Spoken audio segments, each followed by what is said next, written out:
What is going on, everyone? Welcome back to the channel. Today I'm going to review the ALTO Nights. I did a short on this one and I said this is the best movie so far in 2025. I really did enjoy this one. I love gangster movies, mafia movies. It's my thing when they're done well. Now, I got a comment from someone saying, dude, what you talking about this was trash. I'm not sure what the reviews are saying about it. And I'm not saying this is The Godfather. I'm not saying this is one of the top mafia movies of all time. Probably not even top 10. Although, I mean, honestly, at times I thought this movie was super compelling and at times just as riveting as some of the greatest mafia movies of all time, certain scenes. And a lot of that goes to the actors. The acting was phenomenal across the board in this movie, which tells the story of the power struggle between two big-time mafia guys, Vito and then Frank Costello, both played by Robert Deniro. First of all, Robert Deniro does a really fantastic job. I mean, I was shocked. First, he's playing Frank, and he looks like and sounds like Robert De Niro. And I'm thinking, like, this is going to be dumb. If he's going to come out as Vito, he better sound different, look different. I mean, if I see Robert De Niro and hear Robert De Niro, this movie's going to be ridiculous. They're not even related. They're not twins. They're not brothers. This is just, I don't have a good feeling about it. But when he came out as Vito, holy crap, he got a much higher pitched voice, different way of speaking, looked different. They had prosthetics. He had the glasses. You could clearly tell when you were looking at Vito. You clearly knew when you were looking at Frank. So I have to give Robert De Niro a lot of credit. He did a great job. Clearly, they must have checked this out before they signed off on it. They had to have done some test screenings, not test screenings, but some early test filming just to see how he would do in that dual role. And he must have impressed them so much that they agreed and they said, let's do this, Robert. You're going to do both. But I still don't think it was a good decision. And I say that because it's distracting. Because he does a great job, but you're still thinking about it. At least I am. I'm watching the movie and I'm thinking, okay, how are they doing this? Here's Robert De Niro talking to Robert De Niro. How are they pulling this off? You know, is there a stand-in here at times?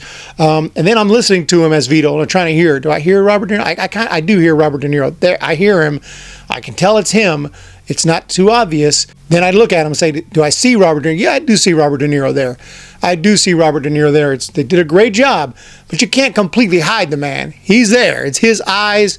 It's his voice. But this is kind of a trend now. Like, what is it with the dual roles? That's the third one this year. We're in March. And maybe there's more I don't know about. I got Mickey 17, where he played dual roles. He played a bunch of roles, but played two characters with distinct personalities.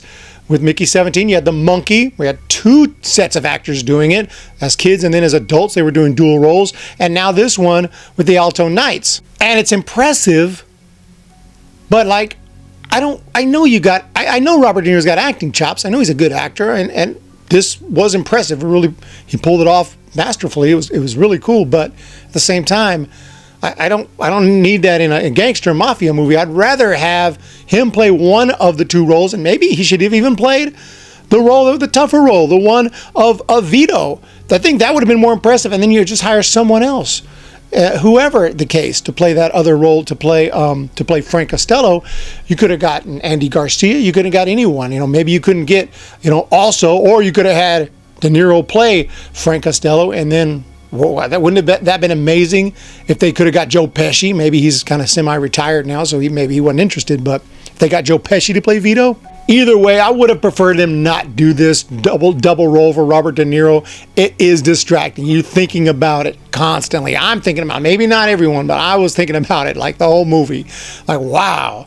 Except when they weren't on the screen together, I would forget and I would get into the film because it's masterfully done. It's a great movie. And there's elements of so many other mafia movies in there. I see The Irishman. If you remember that movie, where you have one guy trying to convince another. In that movie, you had Robert De Niro's character, Frank Sheehan, trying to convince Al Pacino's character, Jimmy Hoffa, to retire, step down, stop what he's doing. He's putting himself at risk, right? Just trying to convince him, but he's hard-headed. He won't listen. He will not listen to reason. He won't listen to him, and he won't back down. Same thing here, except it's Robert De Niro talking to Robert De Niro, trying to calm down, in this case, Frank Costello trying to calm down Vito, who's just going crazy with his mafia stuff. The guy's completely paranoid about everything, and he's putting everything at risk. So just trying to convince him to settle down there's that similar parallel between the two movies. In this case, Vito tries to have Frank murdered, and the movie hits the ground running with that.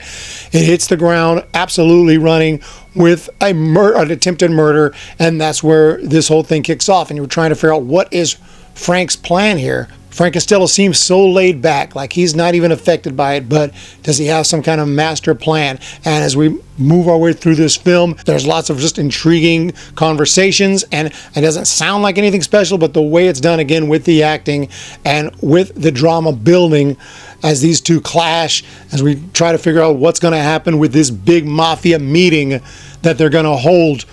Apparently towards the end of the movie, it's getting closer and closer and closer, and there's a lot of things going on in the background, but it's all really intriguing, at least to me, because this is my kind of movie. And with the great acting and the great performances and everything going on, as it builds up to this big meeting where all the mafia members are going to be there, and it's a big historic meeting. It really happened, and it's not shown in too many movies that I can think of.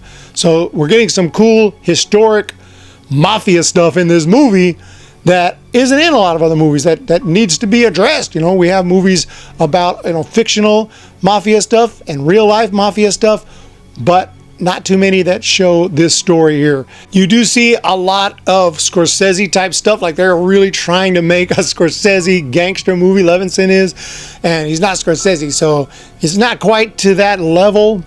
He used music a little differently. I do like the music in this movie. I was just taken in by the story, and it didn't feel super long to me. Like, it's just my kind of movie. I like these kind of movies. A serious movie, not jokes every 2 seconds. Maybe I just needed a break from the constant comedy horrors and comedy action movies that are just so dumb and unrealistic, that I needed something real. And this one's kind of unrealistic in a sense, because you keep seeing Robert De Niro talking to Robert De Niro, and then it reminds me, oh yeah, this is the movie. They're doing that thing, and it was a distraction. I wish they didn't do that. But just watching this power struggle and the build up to this big mafia meeting and all the different mafia heads and the discussions and all, it's just like drama going on within the mafia circles. Everyone's life seems to be in danger, especially the main character, Frank. Like, you feel like this guy's going to get whacked. This guy doesn't care anymore. He's old. He wants to retire. His wife wants him to retire, but he's got to take care of a couple more things. And I just found the whole thing intriguing. Like what's going to go down here now? If you know your history, you already know maybe what's going to go down, but I was a little bit fuzzy on it because I hadn't really studied this whole thing lately, so I didn't want to study it. I didn't want to look into the story before going to the movies because I wanted it to be, all surprising. But I have heard of that big meeting that went down. I found the whole thing just super intriguing and really enjoyable. And I'm not saying I was glued to the screen the whole time. There gets slow from here and there. It gets a little slow here and there, but there's always a scene to pick it back up. It's like there's always something that, even an action scene or a murder or something will pick it back up again just as soon as it starts to feel a little slow. Overall, I didn't think it was a perfect movie. I didn't think it was up there, like I said, top 10 mafia all time necessarily, although maybe top 20, honestly. For me, this movie was freaking awesome. I can't give it any less than that. I really enjoyed it. I know people are saying it's crap and it's trash and whatnot. I don't see that. But, maybe on rewatch, it could go down a little bit. Maybe I'll see more of the flaws. But on a first watch, I was just so hungry for an awesome theatrical experience. Maybe I just was looking for one. And I really do feel the acting and the screenplay here was very, very strong. And the story was intriguing to me. The build-up and everything worked really well. And I think it's freaking awesome. But that's just my opinion. Let me know your thoughts down below if you've seen the ALTO Nights. What do you think of Robert De Niro? I think the dual roles was not a great idea. I think the movie would have been better for it if they didn't do that. Of course, they would have had to find a really good actor to play off De Niro, but I think they could have done that. But that's it. De Niro could have played either role. He did both roles great. It was just the gimmick. Just the gimmick is distracting. That's it.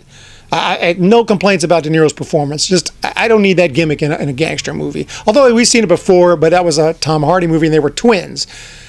If they're twins, it's a little more acceptable because it's believable. And I'm okay with it in that movie a little more so because twins need to look the same. So if you get two different actors not related, well, then you have another plot hole. They don't look like brothers, much less twins. So this movie, you have two characters not related. There was no reason to do the way they did. But hey, I won't complain about that anymore because I really enjoyed the movie. Have a great day, everyone. Talk to you later.